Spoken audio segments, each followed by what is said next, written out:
Hey guys welcome back to my channel. West Bengal ANM GNM nursing entrance 2024 এই exam প্রিপারেশনের জন্য আজকে আমরা লাইফ সায়েন্সের যে ইম্পর্টেন্ট টপিক রয়েছে তোমাদের শ্বসন, সেই শ্বসন থেকে আজকে আমরা ডিটেল ডিসকাশন করব। এর আগের ভিডিওতে আমি তোমাদের সাথে সালোক সংশ্লেষ টপিক সম্পর্কে সমস্ত রকমের ডিসকাশন করেছি। প্রথমে চ্যাপ্টার অনুযায়ী আমরা পড়ে অ্যান্ড দেন এমসিকিউ সলভ করেছি। তো এই ভিডিওতেও আগে আমরা সমস্ত কিছু শ্বসন সম্পর্কে জেনে নেব, আর তারপরে শ্বসন থেকে যে যাবতীয় এমসিকিউগুলো রয়েছে সেগুলো সলভ করবো, যাতে তোমাদের এখান থেকে যে কোশ্চেনগুলো হতে পারে সেগুলো সম্পর্কে একটু আইডিয়া হয়। তো শ্বসন হচ্ছে তোমাদের এক্সামের জন্য খুবই গুরুত্বপূর্ণ একটা টপিক। 2021, 2022, 2023 এই তিনটে যে পরীক্ষা হয়েছিল তার মধ্যে 2022 তোমাদের কিন্তু শ্বসন থেকে ক্যাটাগরি 2 এরও কিন্তু কোয়েশ্চেন এসেছে, এবং 2023 সালেও কিন্তু শ্বসন থেকে কোয়েশ্চেন এসেছে। তো শ্বসন টপিকটা অবশ্যই তোমাদের জানা খুবই প্রয়োজন। তো প্রথমে আমি তোমাদের শ্বসন সম্পর্কে একটা জেনারেল আইডিয়া দিয়ে দিই যে শ্বসন কী। দেখো, শ্বসন হচ্ছে একটা জৈব রাসায়নিক প্রক্রিয়া যা দিবারাত্র আমাদের যে শরীরের যে কোষগুলো রয়েছে সেই কোষের মধ্যে প্রতিনিয়ত ঘটে চলেছে। এই শ্বসনের মাধ্যমে কি হয়, আমাদের যে খাদ্যবস্তু আমরা গ্রহণ করছি সেই খাদ্য থেকে যে আমরা শক্তি পাচ্ছি, সেই শক্তিটা আসলে উৎপন্ন হচ্ছে কোন প্রক্রিয়ার মাধ্যমে? এই শ্বসন প্রক্রিয়ার মাধ্যমে। ঠিক আছে, আমরা যে খাবারটা খেলাম সেই খাবারটা ডাইজেশন হওয়ার পর ব্লাড সার্কুলেশনের মাধ্যমে আমাদের সেলে পৌঁছে যায়, এবং সেই সেলে যখন সেটা প্রবেশ করে তারপরে সেটা শ্বসন সম্পন্ন হয়, এবং সেই শ্বসন প্রক্রিয়ার মাধ্যমে কিন্তু এটিপি তৈরি হয়, যে এটিপিটা আমাদের জন্য সোর্স অফ এনার্জি হিসেবে কাজ করে। তো এটিপি তৈরি হয়, সেটা তৈরি হচ্ছে কোন প্রক্রিয়ার মাধ্যমে? না, শ্বসন প্রক্রিয়ার মাধ্যমে। তো চলো আজকের ভিডিওটা আমরা স্টার্ট করি। দেখো, প্রথমে আমরা শ্বসন কাকে বলে সেটা দেখে নেব, তারপরে আমরা যাবতীয় জিনিসগুলো ডিটেলসে আস্তে আস্তে দেখব। শ্বসন কাকে বলে সংজ্ঞা দেখে নাও। শ্বসনের সংজ্ঞা কী রয়েছে? যে জৈব রাসায়নিক প্রক্রিয়ার সাহায্যে কোষ মধ্যস্থ শ্বসন বস্তু, শ্বসন বস্তু বলতে যে কোনো বস্তু হতে পারে, সেটা গ্লুকোজ হতে পারে বা অন্য কোনো শ্বসন বস্তু হতে পারে। ঠিক আছে, যে শ্বসন বস্তু বা খাদ্যবস্তু তোমরা বলতে পারো এখানে কোষ মধ্যস্থ খাদ্যবস্তু, অক্সিজেনের উপস্থিতিতে বা অনুপস্থিতিতে এই যে শ্বসন প্রক্রিয়া সেটা কখনো অক্সিজেনের উপস্থিতিতেও সম্পন্ন হতে পারে বা অক্সিজেনের অনুপস্থিতিতেও কিন্তু সম্পন্ন হতে পারে, সেটা ডিপেন্ড করছে। এবার সেই যে খাদ্যবস্তুর জারণ হচ্ছে, সেই যে খাদ্যবস্তুর জারণটা সম্পূর্ণ হতে পারে বা আংশিক হতে পারে। জারিত হয়ে কার্বন ডাইঅক্সাইড ও জল উৎপন্ন করে এবং শক্তির মুক্তি ঘটায়, তাকে শ্বসন বলে। তাহলে মেন আমরা কি জানলাম এখানে শ্বসনের ব্যাপারে? যে জেনারেলাইজড একটা আইডিয়া পেলাম কি শ্বসন যে প্রক্রিয়াটা সেটা ঘটছে কখন? অক্সিজেনের উপস্থিতিতেও ঘটতে পারে বা অক্সিজেনের অনুপস্থিতিতেও ঘটতে পারে। খাদ্যবস্তুর সম্পূর্ণ জারণ হতে পারে বা অসম্পূর্ণ জারণ, আংশিক জারণও কিন্তু হতে পারে। এবং শ্বসনের ক্ষেত্রে কী কী জিনিস উৎপন্ন হবে? কার্বন ডাইঅক্সাইড উৎপন্ন হবে, জল উৎপন্ন হবে, এবং তার সাথে শক্তির মুক্তি ঘটবে। ঠিক আছে, তাকে আমরা বলবো কি? শ্বসন। তো এই যে শ্বসন প্রক্রিয়া সেটা কখন সম্পন্ন হয়? শ্বসন প্রক্রিয়া কিন্তু all time, each and every time কিন্তু আমাদের কোষের মধ্যে শ্বসন প্রক্রিয়া চলছে। যতক্ষণ আমাদের শক্তির প্রয়োজন, যে কোনো কাজ করো তুমি, ঠিক আছে, যে কোনো কাজ করো না কেন বা তুমি বসেই থাকো, প্রত্যেকটা ক্রিয়ার জন্য কিন্তু এটিপি বা শক্তির প্রয়োজন। তো সেই এটিপি যেহেতু প্রতিনিয়ত তৈরি হচ্ছে আমাদের বডিতে, আমাদের সেলের মধ্যে, সেহেতু শ্বসন প্রক্রিয়াও কিন্তু দিবারাত্র অল টাইম কিন্তু শ্বসন প্রক্রিয়া চলছে। এবার শ্বসনের ফলে যেহেতু খাদ্যবস্তুর জারণ হচ্ছে, মানে খাদ্যবস্তুর ভাঙন হচ্ছে, তার ফলে তো শক্তি উৎপন্ন হচ্ছে, তাহলে কি হচ্ছে? জীবদের যে শুষ্ক ওজন সেটা হ্রাস পায় শ্বসনের ফলে। তাই জন্য শ্বসন হচ্ছে একটা অপচিতিমূলক বিক্রিয়া। ঠিক আছে, একটা ক্যাটাবলিক বিক্রিয়া এটা। তাহলে এই ছিল শ্বসন। এরপরে দেখো আর কি রয়েছে? শ্বসনের প্রকারভেদ। শ্বসনকে আমরা কতগুলো ভাগে ভাগ করতে পারি? কিসের বেসিসে ভাগ করতে পারি আমরা? না, কোন প্রকার শ্বসন মুক্ত অক্সিজেনের অনুপস্থিতিতে ঘটছে বা কোন প্রকার শ্বসন মুক্ত অক্সিজেনের অনুপস্থিতিতে ঘটছে, সেই বেসিসে আমরা শ্বসনকে 3 ভাগে কিন্তু ভাগ করতে পারি। কি কি ভাগ রয়েছে দেখো শ্বসনের? প্রথম রয়েছে সবাত শ্বসন। সবাত শ্বসন, স মানে হচ্ছে উপস্থিতি, আর বাত মানে অক্সিজেন বা বায়ু। ঠিক আছে, তাহলে সবাত শ্বসন কোন মাধ্যমে ঘটছে? অবশ্যই মুক্ত অক্সিজেনের অনুপস্থিতিতে বা আণবিক অক্সিজেনের উপস্থিতিতে কিন্তু এই যে সবাত শ্বসন প্রক্রিয়া সেটা সম্পন্ন হয়। নেক্সট 2 নম্বর রয়েছে দেখো অবাত শ্বসন। অবাত শ্বসন, অ বলতে এখানে অনুপস্থিত, আর বাত মানে হচ্ছে মুক্ত অক্সিজেন। তাহলে কি এই যে অবাত শ্বসন প্রক্রিয়া সেটা মুক্ত অক্সিজেনের অনুপস্থিতিতে ঘটে। মুক্ত অক্সিজেনের অনুপস্থিতি ঠিকই, কিন্তু এখানে যে অক্সিজেন সেটা উপস্থিত থাকে বিভিন্ন রকমের যৌগ হিসেবে। ঠিক আছে, সেই যৌগটা কিন্তু সাপ্লাই করে অক্সিজেন, যার মাধ্যমে কিন্তু খাদ্যবস্তু জারণ হয়। নেক্সট রয়েছে দেখো সন্ধান। সন্ধান প্রক্রিয়ার ক্ষেত্রে কিসের সাহায্যে যে জারণটা সম্পন্ন হয়? সেটা হচ্ছে ছত্রাক বা ব্যাকটেরিয়া নিঃসৃত কিছু উৎসেচক থাকে, যার মাধ্যমে কিন্তু এই যে শ্বসন প্রক্রিয়াটা সম্পন্ন হয়। এবার দেখো এখানে কি রয়েছে? সবাত শ্বসন কাকে বলে আমরা দেখে নিই। সবাত শ্বসন, যেমন আমি তোমাদের বললাম সবাত মানে হচ্ছে মুক্ত অক্সিজেন বা আণবিক অক্সিজেনের উপস্থিতিতে কিন্তু সবাত শ্বসন প্রক্রিয়া ঘটবে। এবার দেখো সংজ্ঞাতে কি বলা রয়েছে, যে শ্বসন প্রক্রিয়ার সাহায্যে কোষ মধ্যস্থ খাদ্যবস্তুর মুক্ত অক্সিজেনের উপস্থিতিতে সম্পূর্ণরূপে জারিত হয়ে জল ও কার্বন ডাইঅক্সাইড উৎপন্ন করে এবং শক্তির মুক্তি ঘটে। এখানে 9টা হয়ে গেছে, এই 9টা এখানে হবে না, শক্তির সম্পূর্ণ মুক্তি ঘটে, ঠিক আছে, তাকে সবাত শ্বসন বলে। বোঝা গেল? তাহলে যে শ্বসন প্রক্রিয়াটা মুক্ত অক্সিজেনের উপস্থিতিতে ঘটছে এবং যে খাদ্যবস্তু রয়েছে সেই খাদ্যবস্তু সম্পূর্ণভাবে জারিত হয়ে শক্তির মুক্তি ঘটাচ্ছে এবং কার্বন ডাইঅক্সাইড ও জল উৎপন্ন করছে, সেটাই হচ্ছে সবাত শ্বসন। ঠিক আছে, নেক্সট দেখবো আমরা অবাত শ্বসন। অবাত শ্বসন মানে তোমাদের আমি আগেই বলেছি, অবাত বলতে মুক্ত অক্সিজেন এখানে প্রেজেন্ট থাকবে না, কিন্তু অক্সিজেন প্রেজেন্ট থাকবে। কিসের ফর্মে? সেটা হচ্ছে তোমার বিভিন্ন রকম যৌগের ফর্মে কিন্তু অক্সিজেনটা এখানে থাকবে। সেই অক্সিজেনটাই প্রোভাইড করবে কি না জারণের জন্য যে প্রয়োজন জিনিস সেইটা। এবার দেখো কি রয়েছে সংজ্ঞায়, যে শ্বসন প্রক্রিয়ায় অবায়ুজীবী জীবকোষে কোষ মধ্যস্থ খাদ্যবস্তু মুক্ত অক্সিজেনের অনুপস্থিতিতে কিন্তু অক্সিজেনযুক্ত যৌগ যেমন নাইট্রেটের উপস্থিতিতে আংশিকভাবে জারিত হয়ে কার্বন ডাইঅক্সাইড, জল ও অল্প পরিমাণ শক্তির মুক্তি ঘটায়, তাকে বলা হচ্ছে অবাত শ্বসন। তাহলে এখানে তোমরা বুঝতে পারলে সবাত শ্বসনের সাথে অবাত শ্বসনের যে মেন ডিফারেন্স সেটা হচ্ছে কিসের বেসিসে, না যে অক্সিজেন মুক্ত অক্সিজেন যে উপস্থিতি তার বেসিসে। সবাত শ্বসনে মুক্ত অক্সিজেন প্রেজেন্ট থাকে কিন্তু অবাত শ্বসনে মুক্ত অক্সিজেন প্রেজেন্ট থাকে না। আর একটা কথা জেনে রাখবে, সবাত শ্বসনের ক্ষেত্রে কিন্তু অনেক বেশি পরিমাণ শক্তি উৎপন্ন হয় এবং অবাত শ্বসনের ক্ষেত্রে যে উৎপন্ন শক্তির পরিমাণ সেটা অনেকটা কম হয়। ঠিক আছে, তারপরে দেখো কি রয়েছে, এরপর আমরা সবাত শ্বসন আর অবাত শ্বসনের যে রাসায়নিক বিক্রিয়াটা রয়েছে বা রাসায়নিক সমীকরণ সেটা একবার ভালো করে দেখে নিই। দেখো কি রয়েছে এখানে, সবাত শ্বসনের রাসায়নিক সমীকরণটি নিম্নরূপ। কি হচ্ছে, গ্লুকোজের সংকেত এখানে দেওয়া রয়েছে, C6H12O6 মানে হচ্ছে গ্লুকোজ, তার সাথে অক্সিজেন যুক্ত হচ্ছে। এবার অক্সিজেন যুক্ত হয়ে দেখো কী তৈরি করেছে, 6 অণু কার্বন ডাইঅক্সাইড, 6 অণু জল আর তার সাথে 686 কিলো ক্যালোরির শক্তি কিন্তু উৎপন্ন করেছে। তাহলে মনে রাখবে শ্বসন প্রক্রিয়ায় কী কী জিনিস আমরা পাচ্ছি, কার্বন ডাইঅক্সাইড পাচ্ছি, জল পাচ্ছি এবং সেই সাথে পাচ্ছি আমরা শক্তি। এবার অবাত শ্বসনটা দেখো, দেখো এখানে শক্তির পরিমাণ কতটা বেশি, 686 কিলো ক্যালোরি, মানে হিউজ পরিমাণ শক্তি।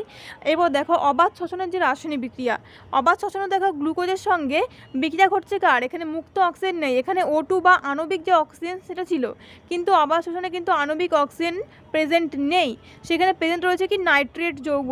তার ফলে কি হচ্ছে, কার্বন ডাইঅক্সাইড, জল, একটা নাইট্রাইট যৌগ আর সঙ্গে শক্তি উৎপন্ন হয়েছে। এখানে যে পরিমাণ শক্তি উৎপন্ন হয়েছে সেটা তোমরা দেখতেই পাচ্ছ, খুবই কম পরিমাণ শক্তি, 50 কিলো ক্যালোরি। এখানে 686 কিলো ক্যালোরি আর এখানে মাত্র 50 কিলো ক্যালোরি, তার মানে হিউজ পরিমাণে একটা ডিফারেন্স রয়েছে। দেখো অবাত শ্বসন কাদের ক্ষেত্রে ঘটে, মেনলি ব্যাকটেরিয়াদের ক্ষেত্রে কিন্তু অবাত শ্বসন সংঘটিত হয়। এবার ব্যাকটেরিয়া বুঝতে পারছো খুবই ক্ষুদ্র একটা জীব, তাহলে তার যে জীবন ধারণের জন্য খুবই কম পরিমাণ শক্তির প্রয়োজন। আর যেহেতু সেখানে দেখো মাইটোকন্ড্রিয়া নেই, মাইটোকন্ড্রিয়া কিন্তু শ্বসনের ক্ষেত্রে একটা হিউজ রোল প্লে করে। আর যেহেতু ব্যাকটেরিয়ার ক্ষেত্রে মাইটোকন্ড্রিয়া থাকে না, তো সেই ক্ষেত্রে বাকি শ্বসনের যে স্টেপগুলো সেটা টোটালি কমপ্লিট হতে পারে না। আর যে পরিমাণ শক্তি এখানে উৎপন্ন হচ্ছে সেটা ব্যাকটেরিয়ার জন্য এনাফ। ঠিক আছে, তাহলে এই ছিল সবাত শ্বসন আর অবাত শ্বসনের যে রাসায়নিক সমীকরণ সেইটা আমরা দেখলাম। এরপরে স্লাইডে আমরা দেখব যে সন্ধান প্রক্রিয়া কাকে বলে। সন্ধান, যে শ্বসন প্রক্রিয়ায় জীবকোষে অক্সিজেন ছাড়াই কয়েক প্রকার ব্যাকটেরিয়া ও ছত্রাক দেহ নিঃসৃত উৎসেচকের প্রভাবে শ্বসন বস্তুর আংশিক জারণে বিভিন্ন প্রকার জৈব যৌগ উৎপন্ন হয় এবং খাদ্যস্থ শক্তির আংশিক মুক্তি ঘটে, তাকে বলা হয় সন্ধান। ঠিক আছে, সন্ধান মেনলি কোথায় ইউজ হয়, সন্ধান যে প্রক্রিয়াটা সেটা বিভিন্ন জায়গায় কিন্তু শিল্পে ব্যবহার করা হয়। কি শিল্পে, মেনলি হচ্ছে বেকারি শিল্পে, পাউরুটি তৈরিতে বলো বা কেক তৈরিতে, মদ, ভিনিগার, দই, মাখন, চিজ, ইয়োগার্ট এই জিনিসগুলো তৈরির ক্ষেত্রে কিন্তু এই সন্ধান প্রক্রিয়াটাই ব্যবহৃত হয়। কি হয়, এখানে যে শর্করাটা রয়েছে, ঠিক আছে, ময়দা ধরে নাও, পাউরুটি তৈরির ক্ষেত্রে যে ময়দা আমরা ব্যবহার করছি সেই ময়দার মধ্যে কি করা হয় না, ইস্ট মিশিয়ে দেওয়া হয়। ইস্ট মানে হচ্ছে স্যাকারোমাইসিস সেরিভিসি। ঠিক আছে, ইস্ট সাইন্টিফিক নেম কি বললাম, স্যাকারোমাইসিস সেরিভিসি। এই নামটা কিন্তু তোমাদের আগের বারে পরীক্ষায় এসেছিল, ইস্টের সাইন্টিফিক নেম, তো এটা তোমরা জেনে রাখবে, স্যাকারোমাইসিস সেরিভিসি। এবার কি হচ্ছে, ময়দার সঙ্গে যখনই ইস্ট মেশানো হচ্ছে তখন ময়দাটা একটা শর্করাই, তো সেই শর্করার কি হচ্ছে, জারণ ঘটছে।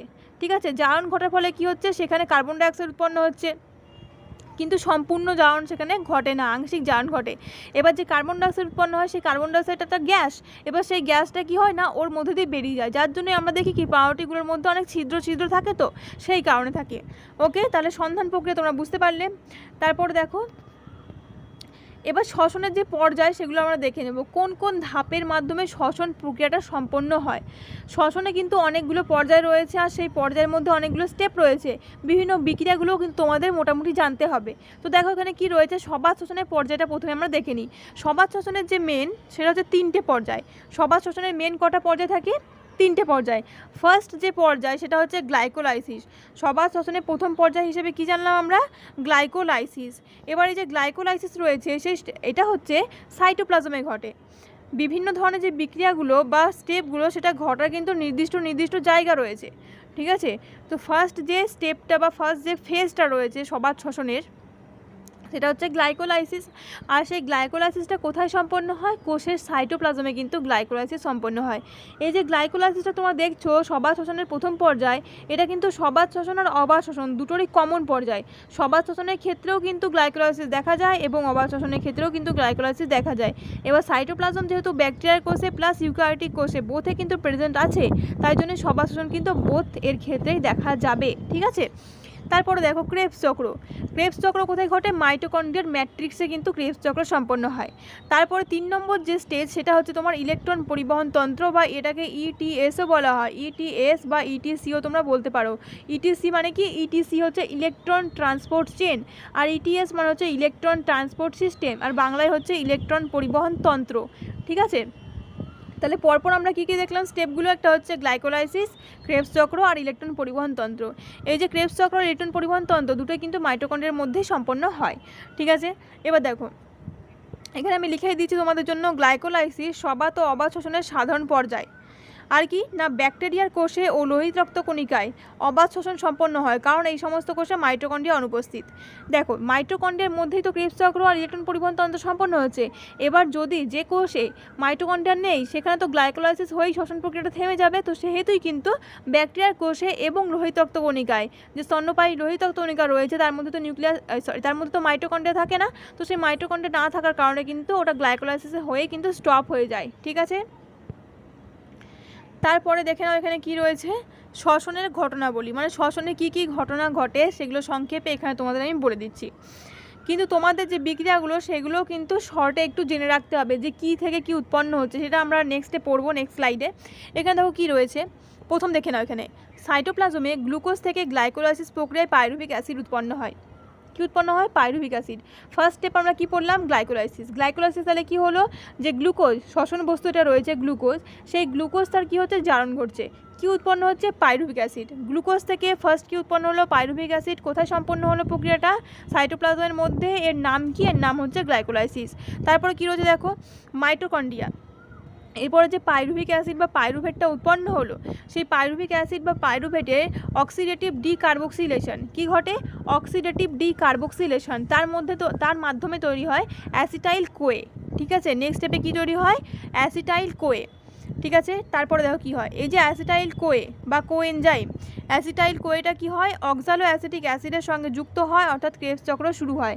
ফার্স্ট কী হলো? গ্লাইকোলাইসিস, যার মাধ্যমে গ্লুকোজ থেকে তৈরি হলো পাইরুভিক অ্যাসিড বা পাইরুভেট। তারপরে পাইরুভেটের অক্সিডেটিভ ডিকার্বক্সিলেশন হলো, তৈরি হলো কি? Acetyl CoA. সেই যে অ্যাসিটাইল কোয়ে ওটা তোমার মাইটোকন্ড্রিয়ার ধাত্রে চলে যাবে। সেই মাইটোকন্ড্রিয়ার ধাত্রে কী হবে?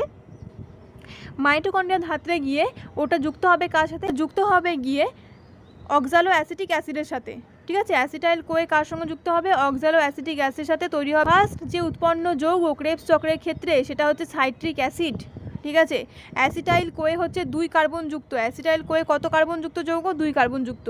এবং অক্সালো অ্যাসিটিক অ্যাসিড হচ্ছে 4 কার্বন যুক্ত যৌগ। এর ফলে যে উৎপন্ন হয় প্রথম যৌগ সেটা হচ্ছে সাইট্রিক অ্যাসিড, যেটা হচ্ছে 4 কার্বন প্লাস 2 কার্বন, মতো কত কার্বন যুক্ত যৌগ হবে? সেটা 6 কার্বন যুক্ত যৌগ, ঠিক আছে।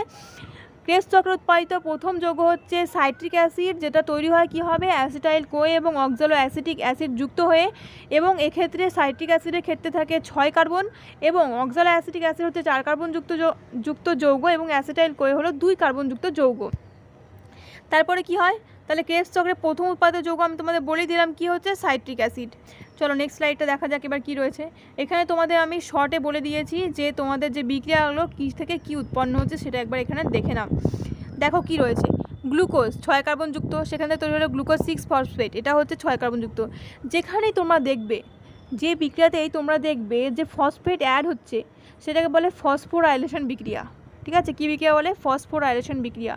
দেখো এখানে কি হচ্ছে, গ্লুকোজ থেকে গ্লুকোজ 6 ফসফেট, মানে একটা যে ফসফেট গ্রুপ সেটা এখানে গ্লুকোজে অ্যাড হয়েছে। কত নম্বর কার্বনে? 6 নম্বর কার্বনে, তাই জন্য হচ্ছে গ্লুকোজ 6 ফসফেট। গ্লুকোজ কত কার্বনযুক্ত একটা যৌগ? গ্লুকোজ হচ্ছে 6 কার্বনযুক্ত একটা যৌগ।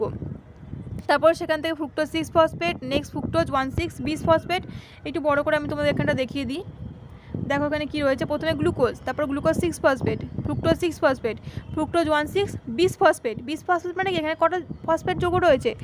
ফসফেট এখানে দুটো যুক্ত রয়েছে, তার জন্য হচ্ছে 20 ফসফেট। দেখো এখানে সংখ্যাও দুটো যুক্ত রয়েছে না, 1,6 মানে একটা 1 নম্বর কার্বনে, একটা হচ্ছে 6 নম্বর কার্বনে, তার জন্য 1,6, ঠিক আছে।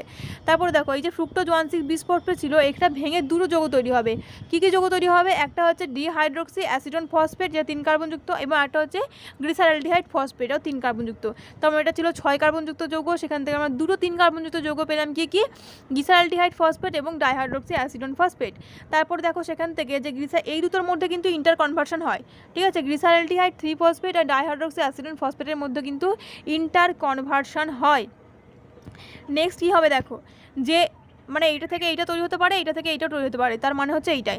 এবার এখানে 3 ফসফোগ্লিসারালডিহাইড ছিল, সেখান থেকে তৈরি হবে কি? 1,3 20 ফসফোগ্লিসারেট, দেন 3 ফসফোগ্লিসারেট, দেন 2 ফসফোগ্লিসারেট, 2 ফসফেনল পাইরুভিক অ্যাসিড, আর তৈরি হবে কি? Pyruvic acid. তাহলে যে ফাইনাল যে প্রোডাক্ট আমরা পাচ্ছি গ্লাইকোলাইসিসের ক্ষেত্রে, যে ফাইনাল প্রোডাক্ট পাচ্ছি সেটা কি তাহলে? পাইরুভেট, ঠিক আছে। পাইরুভিক অ্যাসিডটাকে এখানে পাইরুভেট বলা হয়েছে। এবার হচ্ছে অ্যাসিটাইল কোয়ে, মানে তোমাদের যে এখান থেকে যে পাইরুভিক তৈরি হলো, পাইরুভিক অ্যাসিড কত কার্বনযুক্ত বলো তো? পাইরুভিক অ্যাসিড হচ্ছে 3 কার্বনযুক্ত, এখন লেখা আছে 3C। এবার যে 3C রয়েছে, এক্ষেত্রে কী বিক্রিয়া ঘটে আমি তোমাদের বললাম, পাইরুভিক অ্যাসিডের অক্সিডেটিভ ডিকার্বক্সিলেশন সম্পন্ন হয়। ডিকার্বক্সিলেশন মানে এখান থেকে একটা CO2 বেরিয়ে যাবে। CO2 যদি বেরিয়ে যায় এখান থেকে, তাহলে একটা কার্বন বেরিয়ে গেল, মানে এখানে কত কার্বন থাকলো? 3C থেকে এটা হয়ে গেল 2 কার্বন, ঠিক আছে। 3C কার্বন থেকে এটা কত কার্বন হয়ে গেল? 2 কার্বন। এবার সেই 2 কার্বনযুক্ত যৌগ যে অ্যাসিটাইল কোয়ে, সেটা এবার শুরু করবে কি না? ক্রেবস চক্র। ক্রেবস চক্রের ক্ষেত্রে কি হবে? দেখো এখানে বলেই দিয়েছে, পাইরুভিক অ্যাসিড পাইরুভেট যেটা, সেখান থেকে পাইরুভেটের জারণ হলো অক্সিডেটিভ ডিকার্বক্সিলেশন, তৈরি হয়ে গেল অ্যাসিটাইল কোয়ে, যেটা 2 কার্বনযুক্ত একটা যৌগ। নেক্সট কী হবে? এটা যুক্ত হবে অক্সালো অ্যাসিডিক অ্যাসিডের সঙ্গে। এখানে তীর দেখে তোমরা বুঝতে পারবে। দেখো অক্সালো অ্যাসিডিক অ্যাসিড 4 কার্বনযুক্ত যৌগ, সেখান থেকে অ্যাসিটাইল কোয়ে যুক্ত হলো, তৈরি হলো কি? 6 কার্বনযুক্ত সাইট্রিক অ্যাসিড বা সাইট্রেট। এবার নেক্সটে কী হবে? এই যে সাইট্রেট রয়েছে, যে 6 কার্বনযুক্ত সাইট্রেট, সেখান থেকে বিভিন্ন ধাপে এটা তোমরা দেখে নেবে যে পরপর কীগুলো তৈরি হচ্ছে, এটা পরপর এখানে দেয়াই রয়েছে। লাস্টে গিয়ে আবার কিন্তু সেই অক্সালো অ্যাসিডিক অ্যাসিডই উৎপন্ন হবে, তারপরে তো এটা সাইক্লিকভাবে চলতে থাকবে না। তো ফার্স্ট যে আমরা যৌগ পেলাম সেটা মনে রাখবে সাইট্রিক অ্যাসিড, যার জন্য কিন্তু ক্রেবস সাইকেলকে আরেকটা নামে ডাকা হয়, সেটা হচ্ছে সাইট্রিক অ্যাসিড সাইকেল, ঠিক আছে। আর একটা জিনিস বলে রাখি, সাইট্রিক অ্যাসিডের 3টে কার্বক্সিলিক গ্রুপ থাকে। COOH যে গ্রুপটা রয়েছে, সেটা সাইট্রিক অ্যাসিডের 3টে প্রেজেন্ট থাকে, যার জন্য কী বলা হয়? এটাকে ট্রাই কার্বক্সিলিক অ্যাসিড সাইকেলও কিন্তু বলা হয়। তাহলে ক্রেবস চক্রে আমরা কী কী নাম পেলাম? ফার্স্ট তো ক্রেবস চক্র পেলামই, তাছাড়া পেলাম কি? Tricarboxylic acid cycle.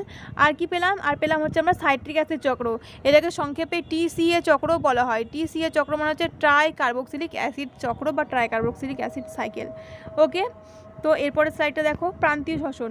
First স্টেজে আমরা পড়েছিলাম গ্লাইকোলাইসিস, তারপরে পড়লাম আমরা যে ক্রেবস চক্র সেইটা, আর যে থার্ড স্টেপ ফাইনাল স্টেপ সেটা হচ্ছে প্রান্তীয় শ্বসন।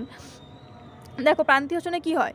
শ্বসনের যে অন্তিম পর্যায়ে মুক্ত অক্সিজেনের উপস্থিতিতে মাইটোকন্ড্রিয়ার অন্তঃপর্দায় অবস্থিত বিভিন্ন ইলেকট্রন বাহকের মাধ্যমে গ্লাইকোলাইসিস ও ক্রেবস চক্র উৎপন্ন পদার্থের ক্রমান্বয়ে জারণ বিজারণে সৃষ্ট প্রোটন এটা বাদ যাবে, প্রান্তীয় ইলেকট্রন গ্রাহক বা আণবিক অক্সিজেনের সাথে যুক্ত হয় জল উৎপন্ন করে এবং মুক্ত করে কি? ATP। তাকেই আমরা বলবো কি? প্রান্তীয় শ্বসন। প্রান্তীয় শোষণে কিন্তু জল তৈরি হয়, এটা কিন্তু খুবই ইন্টারেস্টিং একটা ফেনোমেনন, যে আমাদের কোষের ভেতরেও জল তৈরি হচ্ছে। সেটা কোন প্রক্রিয়ায় তৈরি হচ্ছে? প্রান্তীয় শোষণ বা ETC বা ইলেকট্রন ট্রান্সপোর্ট যে চেন রয়েছে সেখানে। আর এখানে কি তৈরি হয়? এখানে কিন্তু ATP তৈরি হয়, ঠিক আছে। অ্যাডেনোসিন ট্রাইফসফেট প্রান্তীয় শোষণে কিন্তু তৈরি হয়। এছাড়া এর আগেও তৈরি হয়েছিল, ক্রেবস চক্রেও আমরা ATP পাই, কিন্তু প্রান্তীয় শোষণে কি হয় না, জল তৈরি হয় প্লাস ATP তৈরি হয়। কোথায় তৈরি হয়? আমরা কি জানি মাইটোকন্ড্রিয়ার মধ্যে ATP তৈরি হয়, কিন্তু মাইটোকন্ড্রিয়ার সেই স্পেসিফিক স্থান কোনটা? মাইটোকন্ড্রিয়ার যে অন্তঃপর্দা রয়েছে সেই অন্তঃপর্দায় কিন্তু বিভিন্ন প্রকারের উৎসেচক রয়েছে। তাছাড়াও আমরা কি জানি যে F0 F1 যে কণাটা, F0 F1 কণা বা অক্সিজম যেটাকে আমরা বলি, তার মাধ্যমে কিন্তু এই যে ATP তৈরি হওয়ার যে সম্পূর্ণ প্রক্রিয়াটা সেটা সম্পন্ন হয়। ADP এর সাথে ফসফেট যুক্ত হয় এবং তৈরি হয় ATP বা অ্যাডেনোসিন ট্রাইফসফেট, ঠিক আছে। তারপরে আমরা এখান থেকে তাহলে এই ছিল আমাদের জেনারেলাইজড কিছু একটা শ্বসনের সম্পর্কে আমরা জানলাম। এরপরে আমরা কি করব, এমসিকিউগুলো ডিসকাস করব। তো চলো এমসিকিউগুলো স্টার্ট করা যাক একের পর এক। দেখো এখানে শ্বসন থেকে ফার্স্ট কোশ্চেন কি রয়েছে। প্রথম কোশ্চেনে বলা আছে এখানে যে কোনটি শ্বসনের বৈশিষ্ট্য, কোনটা শ্বসনের বৈশিষ্ট্য। অপশানস দেখে নাও কী কী আছে। অনিয়ন্ত্রিত জারণ অক্সিজেনের উপস্থিত ছাড়া সম্ভব হয় না। সিতে রয়েছে এটিপিও তাপ উৎপন্ন হলেও আলো উৎপন্ন হয় না। আর ডিতে রয়েছে এটিপি উৎপন্ন হয় না। তো শ্বসনের বৈশিষ্ট্য কি এখানে, শ্বসনের বৈশিষ্ট্য হচ্ছে এটিপিও তাপ উৎপন্ন হয় কিন্তু এখানে কিন্তু আলো উৎপন্ন হয় না। আর শ্বসন তো অক্সিজেনের অনুপস্থিতিতেও ঘটে, কারণ আমরা দেখেছি অবাধ শ্বসনের ক্ষেত্রে কিন্তু অক্সিজেন প্রেজেন্ট থাকে না। ঠিক আছে, তো এখানে অপশান সি হবে কারেক্ট আনসার, যে এটিপিও তাপ উৎপন্ন হলেও আলো কিন্তু উৎপন্ন হয় না। ঠিক আছে, তারপর পরবর্তী কোশ্চেন দেখো কি বলা আছে। শ্বসন সম্পর্কে যে তথ্যটি সত্য নয় সেটি হলো, কোনটা সত্য নয়। অপশান দেখো, শ্বসনে উৎসেচকের প্রয়োজন হয় না, অবশ্যই প্রয়োজন হয়। তারপর কি রয়েছে, সত্য নয়, তাহলে এটাই সত্য নয়, এটাই তো সত্য নয়, কারণ শ্বসন তো অবশ্যই আমরা এনজাইমের প্রয়োজন হয়, উৎসেচক ছাড়া কিন্তু শ্বসন প্রক্রিয়াটা সম্ভব নয়, সেটা গ্লাইকোলাইসিসই হোক, ক্রেবস চক্রই হোক, বা যদি আমরা বলি ইটিসি বা ইলেকট্রন ট্রান্সপোর্ট যে চেনটা হচ্ছে সেখানেও কিন্তু বিভিন্ন প্রকারের উৎসেচক লাগে। তো উৎসেচক ছাড়া কিন্তু কখনোই শ্বসন প্রক্রিয়া সম্ভব নয়। তো এখানে অপশন এটা হচ্ছে ভুল, সত্য নয় হচ্ছে ভুল। আর বাকি অপশানগুলো দেখো মানে সবকটাই ঠিক রয়েছে। কী কী রয়েছে দেখো, শ্বসন কেবল সজীব কোষে সম্পন্ন হয়, অবশ্যই শ্বসন সজীব কোষে সম্পন্ন হবে। শ্বসনে মুক্ত অক্সিজেন সহযোগে বা মুক্ত অক্সিজেনের ছাড়া ঘটে, হ্যাঁ তাই হয়। আর শ্বসন দিনরাত সবসময় ঘটে, তো শ্বসন তো দিনরাত সবসময় ঘটেই। তারপর দেখো কী রয়েছে, 3 নম্বর কোশ্চেন দেখে নাও এখানে কী বলা আছে। 3 নম্বর কোশ্চেনে বলেছে ব্যাকটেরিয়ার যে কোষাঙ্গাণুতে শ্বসন ঘটে তার নাম হলো মাইটোকন্ড্রিয়া, মেসোজোম, ক্রোমাটোফোর নাকি জেনোফোর। তো ব্যাকটেরিয়ার ক্ষেত্রে প্রথম কথা, মাইটোকন্ড্রিয়া তো থাকেই না, তো এখানে মাইটোকন্ড্রিয়া হওয়ার কোনো চান্সই নেই। মাইটোকন্ড্রিয়ার পরিবর্তে ব্যাকটেরিয়ার কোষ পর্দায় এক ধরনের গঠন দেখা যায়, সেটাকে বলা হয় মেসোজোম। ঠিক আছে, মেসোজোম কিন্তু ব্যাকটেরিয়ার শ্বসনে সাহায্য করে। ওকে, তো এখানে অপশান বি হবে কারেক্ট আনসার, মেসোজোম। তারপর দেখো, দ্রুত অনিয়ন্ত্রিত জারণ দ্বারা বস্তুর শক্তির মুক্তি হলো। শ্বসন হচ্ছে একটা নিয়ন্ত্রিত জারণ প্রক্রিয়া, তাই তো, একটা কন্ট্রোলড রিয়াকশন হয় ওখানে। কিন্তু যে দহন প্রক্রিয়া, দহনে কিন্তু হচ্ছে অনিয়ন্ত্রিত জারণ হয়। দহনে কি হয়, অনিয়ন্ত্রিত জারণ প্রক্রিয়া কিন্তু হয়, মানে এখানে অপশান সি হবে কারেক্ট। তারপর দেখো, সব ধরনের শ্বসনের প্রথম পর্যায়টি হলো ক্রেবস চক্র, সন্ধান, প্রান্তীয় শ্বসন নাকি গ্লাইকোলাইসিস। দেখো তোমাদের আমি স্লাইডে দেখালাম যে শ্বসনের যে কমন পর্যায়, সবাত শ্বসন হোক বা অবাত শ্বসন হোক, দুই ধরনের শ্বসনের যে কমন পর্যায় সেটা হচ্ছে গ্লাইকোলাইসিস। যেটা সম্পন্ন হয় কোথায়, অবশ্যই সাইটোপ্লাজমে কিন্তু এই গ্লাইকোলাইসিস প্রক্রিয়াটা সম্পন্ন হয়। নেক্সট কোশ্চেন দেখো, প্রান্তীয় শ্বসন বা ইটিএস, ইলেকট্রন ট্রান্সপোর্ট যে সিস্টেম, সেটা কোথায় সম্পন্ন হয়। অপশান দেখে নাও, মাইটোকন্ড্রিয়ার অন্তঃপর্দায়, মাইটোকন্ড্রিয়ার বহিঃপর্দায়, এন্ডোপ্লাজম জালিকায় নাকি সাইটোপ্লাজমে। তো ইটিএস যেটা সম্পন্ন হয় সেটা মাইটোকন্ড্রিয়ার অন্তঃপর্দায় সম্পন্ন হয়, 6-এর অপশান এ হয়ে যাবে কারেক্ট। এই যে মাইটোকন্ড্রিয়ার অন্তঃপর্দা রয়েছে, সেই মাইটোকন্ড্রিয়ার অন্তঃপর্দায় কিন্তু বিভিন্ন রকমের উৎসেচক থাকে, বিভিন্ন রকমের উৎসেচক এখানে প্রেজেন্ট থাকে। সেগুলো যদি বলি আমি, তো এখানে রাইট আনসার হচ্ছে অপশান এ। তারপর দেখো, অবাধ শ্বসনে প্রান্তীয় কী রয়েছে, অবাধ শ্বসনে প্রান্তীয় শ্বসন পথ। অপশানে উপস্থিত, অনুপস্থিত, দীর্ঘ নাকি ক্ষুদ্র। তো অবাধ শ্বসনে অবশ্যই প্রান্তীয় শ্বসন তো প্রেজেন্ট থাকবে না, কারণ তো প্রান্তীয় শ্বসন কোথায় ঘটছে, মাইটোকন্ড্রিয়ায় ঘটছে, মাইটোকন্ড্রিয়ায় নেই, সেক্ষেত্রে তাহলে কি করে হবে প্রান্তীয় শ্বসন। তো এখানে প্রান্তীয় শ্বসন পথ অনুপস্থিত থাকে, অর্থাৎ 7-এর কোনটা ঠিক হবে, অপশান বি। তারপরে দেখো, তার পরবর্তী কোশ্চেন দেখো, পেশিকোষে অবাধ শ্বসনের ফলে নিচের কোনটি উৎপন্ন হয়। এই কোশ্চেন তোমরা অনেক জায়গায় পাবে, যে আমাদের অবসাদ সৃষ্টির জন্য বা পেশিকোষে অবসাদের জন্য কোন প্রকার অ্যাসিড তৈরি হচ্ছে বা কোন প্রকার শ্বসন হচ্ছে। তো এখানে রাইট আনসার হচ্ছে কী তৈরি হয়, ল্যাকটিক অ্যাসিড তৈরি হয়। ঠিক আছে, পেশিকোষে অবাধ শ্বসনের ফলে কী তৈরি হয়ে যায়, ল্যাকটিক অ্যাসিড, যার জন্য কিন্তু পেশির অবসাদ সৃষ্টি হয়। তো এখানে অপশানে বি হচ্ছে কারেক্ট আনসার। তারপরে দেখো, অবাধ শ্বসন ঘটে যে কোষীয় অঙ্গাণুতে, যে কোষীয় অংশে। অবাধ শ্বসন কোথায় ঘটবে, অবাধ শ্বসন অবশ্যই ঘটবে সাইটোপ্লাজম ও প্লাজমা পর্দার অন্তঃগাত্রে, মানে কি হয়ে যাবে এটা রাইট অপশন, অপশন এ হয়ে যাবে এখানে কারেক্ট, সাইটোপ্লাজম ও প্লাজমা পর্দার অন্তঃগাত্রে। ঠিক আছে, তারপরে দেখো 10 নম্বর কোশ্চেন, অবাধ শ্বসন ঘটে, অবাধ শ্বসন কোথায় ঘটবে, অবাধ শ্বসন ঘটে পেশিকোষে, পেশিকোষে কিন্তু অবাধ শ্বসন সম্পন্ন হয়। তখন 10-এর কোনটা হয়ে যাবে রাইট অপশন, অপশন সি হবে এখানে কারেক্ট অপশন। তারপরে দেখো, অণুজীব যদি জল অঙ্গারকে মানে শর্করাকে অক্সিজেন ছাড়াই আংশিক জারিত করে ভেঙে ফেলে এবং শক্তি নির্গত হয়, তবে সেই পদ্ধতিকে বলে। অক্সিজেন ছাড়াই সম্পন্ন হচ্ছে এবং আংশিক জারিত হচ্ছে, তাহলে সেটাকে আমরা কি বলবো? সেটাকে আমরা বলবো যে সন্ধান প্রক্রিয়া বলবো সেটাকে। তার মানে অপশন সি হবে এখানে কারেক্ট। ঠিক আছে, তারপরে দেখো 12 নম্বর কোশ্চেন কী রয়েছে? CO2 এবং ইথাইল অ্যালকোহল উৎপন্ন হয় যে প্রক্রিয়ায়? CO2 এবং ইথাইল অ্যালকোহল এটা উৎপন্ন হয় সন্ধান প্রক্রিয়ায়। ঠিক আছে, অপশন সি এখানে হবে correct option. CO2 ethyl alcohol এটা উৎপন্ন হয় সন্ধান প্রক্রিয়ায়, মানে সি হচ্ছে কারেক্ট আনসার। তারপরে দেখো কোন উৎসেচকটি কোহল সন্ধানে সাহায্য করে? অপশন কী কী আছে? অ্যামাইলেজ, জাইমেজ, লাইপেজ আর ল্যাকটেজ। তো কোহল সন্ধানে সাহায্য করে কে? কোহল সন্ধানে সাহায্য করে জাইমেজ উৎসেচক। অপশনে বি হচ্ছে এখানে কারেক্ট আনসার। পরবর্তী কোশ্চেন দেখা যাক, ইথাইল অ্যালকোহল সৃষ্টি হয় কোন প্রক্রিয়ায়? একটু আগে আমরা জানলাম ইথাইল অ্যালকোহল এটা কোহল সন্ধান যে প্রক্রিয়া রয়েছে সেই কোহল সন্ধানের মাধ্যমে কিন্তু ইথাইল অ্যালকোহলটা উৎপন্ন হয়। অপশন ডি হবে এখানে কারেক্ট। তারপর দেখো শ্বসনে মুক্ত শক্তির কত শতাংশ এটিপির মধ্যে আবদ্ধ থাকে?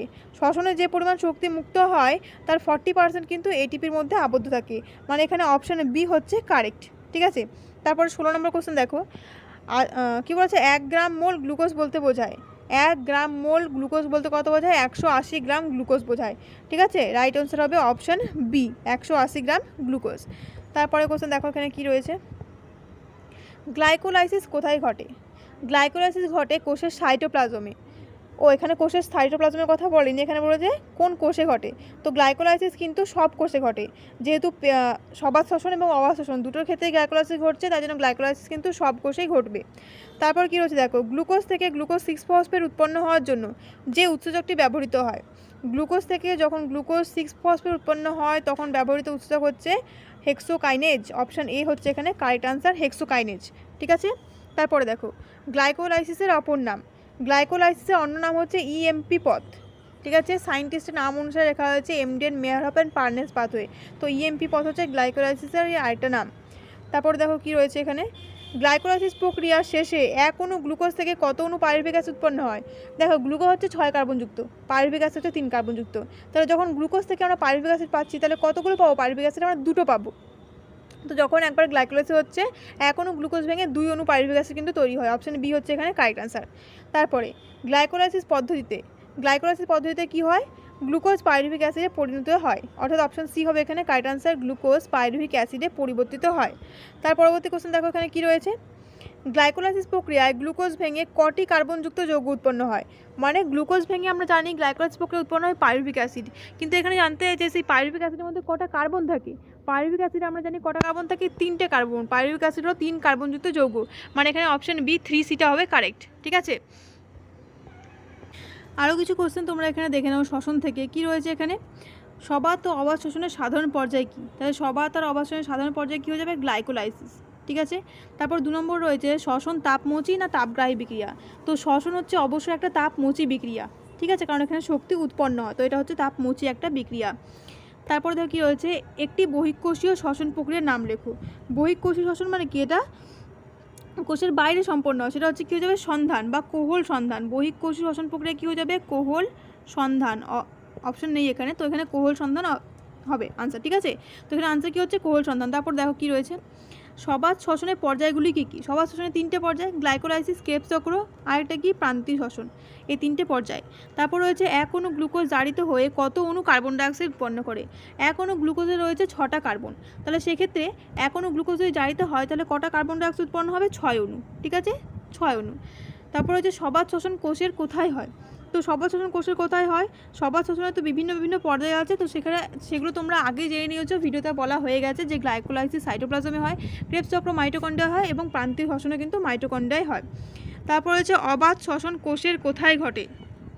7 নম্বর কোশ্চেন কী রয়েছে, অবাত শ্বসন কোষের কোথায় ঘটে? অবাত শ্বসন ঘটে কোথায়? সাইটোপ্লাজমে। অবাত শ্বসন ঘটে সাইটোপ্লাজমের মধ্যে কিন্তু অবাত শ্বসনটা ঘটে।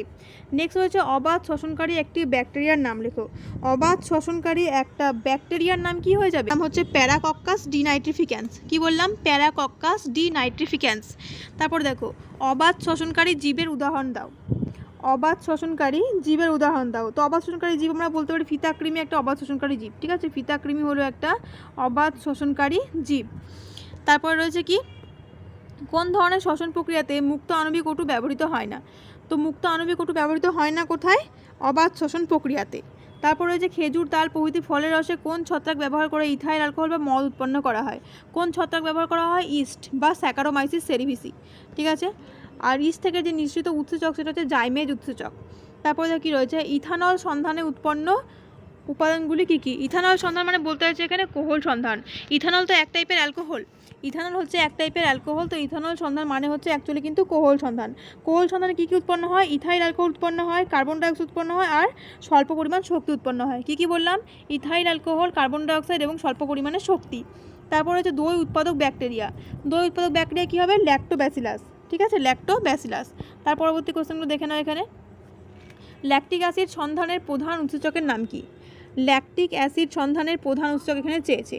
আনসার কী হয়ে যাবে? Lactate dehydrogenase. ঠিক আছে, ল্যাকটিক অ্যাসিড সন্ধানের প্রধান যে উৎসেচক সেটা হচ্ছে ল্যাকটেট ডিহাইড্রোজিনেজ। Lactate dehydrogenase. তারপরে কি রয়েছে? পেশিকোষ ছাড়া আর কোন মানব কোষে অবাধ শ্বসন সম্পন্ন হয়?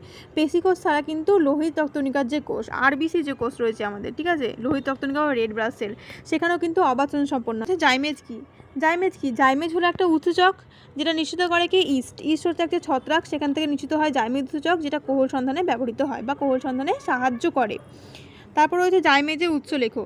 তো জাইমেজের উৎস আমরা এখনই জেনে গেলাম, জাইমেজের উৎস হচ্ছে ইস্ট নামক ছত্রাকই হচ্ছে জাইমেজের উৎস। নেক্সট রয়েছে কোন ছত্রাকে কোহল সন্ধান ঘটে? সব একই রকমের কোয়েশ্চেন দেখো, কোহল সন্ধান কোথায় ঘটবে? ইস্টের ক্ষেত্রে ঘটবে। তারপর রয়েছে কোন জৈব যৌগ থেকে ভিনিগার প্রস্তুত করা হয়? ভিনিগার প্রস্তুত করা হয় কী থেকে? ভিনিগার প্রস্তুত করা হয় কিন্তু গ্লুকোজ থেকে। ঠিক আছে, গ্লুকোজ নামক জৈব যৌগ থেকেই কিন্তু ভিনিগার প্রস্তুত হয়। আর রাসায়নিক সংকেত কী হয়ে যাবে? C6H12O6। C6H12 and O6 is the chemical formula of glucose. তারপরে কী রয়েছে? কোহল সন্ধানে উৎপন্ন যৌগটির নাম কি? দেখো কী রয়েছে, কোহল সন্ধানে উৎপন্ন যৌগটির নাম কি? কোহল সন্ধানে মেন কী যৌগ উৎপন্ন হয়? ইথাইল অ্যালকোহল বা ইথানল। ঠিক আছে, তারপর হচ্ছে সন্ধানে সক্ষম একটি জীবের নাম লেখো। সন্ধানে সক্ষম একটা জীব হচ্ছে ইস্ট, কোহল সন্ধানে সক্ষম ওটা। তারপরে কী আছে? মদ তৈরিতে ব্যবহৃত জীবাণুর বিজ্ঞানসম্মত নাম। মদ তৈরিতে কী ব্যবহার করা হয়? মদ তৈরিতে ব্যবহার করা হয় কিন্তু ইস্ট, আর ইস্টের বিজ্ঞানসম্মত নাম কি? স্যাকারোমাইসিস সেরিভিসি। ইস্টের বিজ্ঞানসম্মত নাম হলো স্যাকারোমাইসিস সেরিভিসি। নেক্সট রয়েছে পাউরুটি তৈরির সময় ময়দার মন্ডে কী মেশানো হয়? ময়দার মন্ডে কিন্তু ইস্ট মেশানো হয়। ঠিক আছে, ময়দার মন্ডে কী মেশানো হয়? ইস্ট। তারপরে কোহল সন্ধানের ফলে কি কি বস্তু উৎপন্ন হয়? কোহল সন্ধানের ফলে এর আগেও বললাম আমি কী কী জিনিস উৎপন্ন হয়। ইথাইল অ্যালকোহল বা ইথানল, তার সঙ্গে কার্বন ডাইঅক্সাইড এবং স্বল্প পরিমাণ শক্তি কিন্তু এখানে উৎপন্ন হয়। তো এই ছিল শ্বসন থেকে কিছু ইম্পর্টেন্ট কোশ্চেন, আর পুরো শ্বসনটাই আমরা এখানে পড়লাম। এখানে যেগুলো আমি স্লাইডে রেখেছি সেগুলো তোমরা পারলে যদি চাও তাহলে এগুলো তোমাদের কিন্তু নোট হিসেবে কাজে লাগতে পারে। তো এখানে যেগুলো রয়েছে সবই কিন্তু এখানে তোমরা লিখে নিতে পারো খাতায়, বা স্লাইডগুলো থেকেও তোমরা পড়তে পারো, যেগুলো তোমাদের অবশ্যই হেল্পফুল হবে। তো এই ছিল শ্বসন যে চ্যাপ্টারটা, সেটা আজকে আমরা কমপ্লিট করলাম। এর পরের ভিডিওতে আমরা আরও নতুন কিছু কোয়েশ্চেন, নতুন কিছু টপিক নিয়ে ডিসকাস করব। তো আজকের জন্য এইটুকুই, দেখা হচ্ছে নেক্সট একটা ভিডিওতে নতুন কিছু কোয়েশ্চেনের সাথে। ততক্ষণ তোমরা পড়তে থাকো, প্রিপারেশন নিতে থাকো, আর যদি কোনো কোয়েশ্চেন থাকে তাহলে অবশ্যই তোমরা কিন্তু আমাকে কমেন্ট করে জানাতে পারো। আজকের জন্য এইটুকুই।